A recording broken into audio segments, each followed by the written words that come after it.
కార్తీక పురాణము 15వ అధ్యాయము దీపము వెలిగించుటచే ముక్తి పొందిన ఒక ఎలుక కథను మనం తెలుసుకుందాం.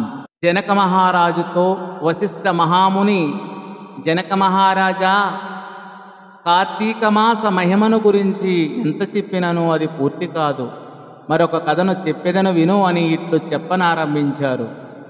ఈ మాసములో హరినామ సంకీర్తనలు చేయుట, వినుట, శివకేశవుల ఆలయాలలో దీపారాధన చేయుట, కార్తీక పురాణము చదువుట లేక వినుట, ఆ కార్తీక శుద్ధ ద్వాదశి రోజు శ్రీ మహావిష్ణువుకు చాలా ఇష్టమైన రోజు. ఆ ద్వాదశికి హరిబోధిని అనే పేరు కూడా ఉంది. ఆ పరమ పావనమైన రోజున భక్తితో శ్రీహరిని పూజించిన వారికి అక్షయ పుణ్యము కలుగును. శ్రీమన్నారాయణుని గంధ పుష్ప అక్షతలతో పూజించి ధూప దీప నైవేద్యములు సమర్పించిన విశేష ఫలము పొందుదురు.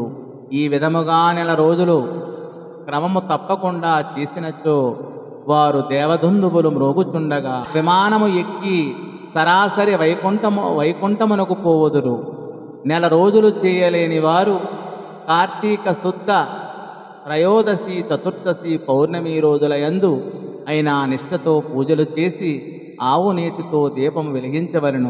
ఈ మహాకార్తీకములో ఇతరులు ఉంచిన దీపము ఆరిపోకుండా చూసిన వారికి కూడా సమస్త పాపములు నశించును.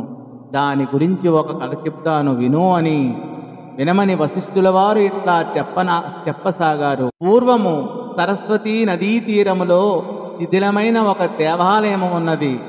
కర్మనిష్ఠుడనే ఒక యోగి పుంగవుడు ఆ దేవాలయము వద్దకు వచ్చి కార్తీక మాసము అంతయు అచటనే ఉండవలనని తలచి ఆ పాడుబడి ఉన్న దేవాలయమును శుభ్రమముగా ఊడ్చి నీళ్లతో కడిగి పసుపు కుంకుమలతో అలంకరించి పక్క గ్రామమునకు వెళ్ళి ప్రమిదలు తెచ్చి దూదితో ఒత్తులు చేసి 12 దీపములు వెలిగించి స్వామిని పూజిస్తూ ఎంతో నిష్ఠతో పురాణ పఠనం చేయుచున్నాడు.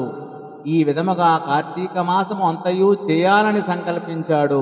ఒక రోజున ఒక ఎలుక ఆ దేవాలయములో ప్రవేశించి నలుమూలలో వెదికి తినడానికి ఏమీ దొరకనందున అక్కడ ఆరిపోయి ఉన్న ఒత్తిని తినవలెనని తలచి ఆ ఒత్తిని నోట కరుచుకొని పక్కనున్న దీపము వద్ద ఆగిన. నోట కరచి ఉన్న ఒత్తి చివరకు అగ్ని అంటుకొని ఆరిపోయిన ఒత్తి కూడా వెలిగి వెలుతురు వచ్చినది.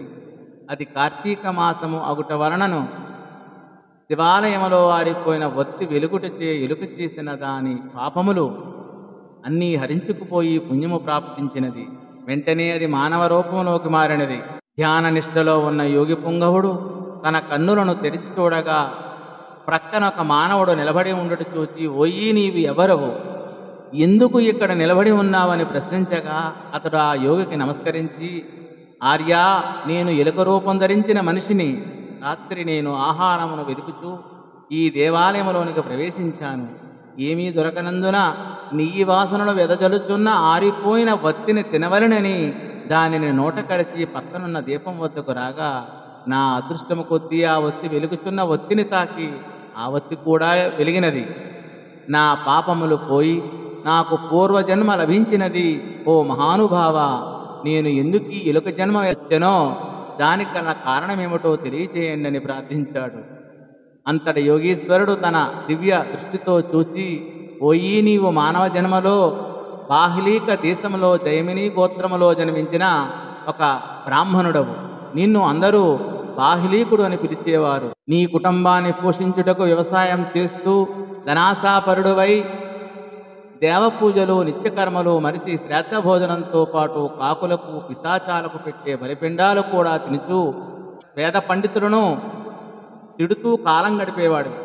ఆడపిల్లలను అమ్మే వృత్తి చేయుచు దానివల్ల సంపాదించిన ధనాన్ని కూడబెట్టుచు అన్ని తినుబండారములు మరియు పాలు, పెరుగు, మజ్జిగ మొదలైనవి చాలా చౌకగా కొని అత్యాశతో తిరిగి వారిని ఎక్కువ ధరకు అమ్మి అట్లు సంపాదించిన ధనము నీవు అనుభవించక ఇతరులకు దానం చేయక ఆ ధనము భూస్థాపితం చేసి విసినారివై జీవించినావు. నీ భార్యను శూద్రజాతి వారి ఇంట పనులు చేయించి పాపము మూటగట్టుకున్నావు.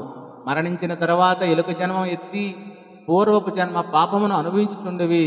నేడు భగవంతుని దగ్గర ఆరిపోయిన దీపాన్ని వెలిగించినందున నీ పాపాలు నశించి పుణ్యాత్ముడవైతివి.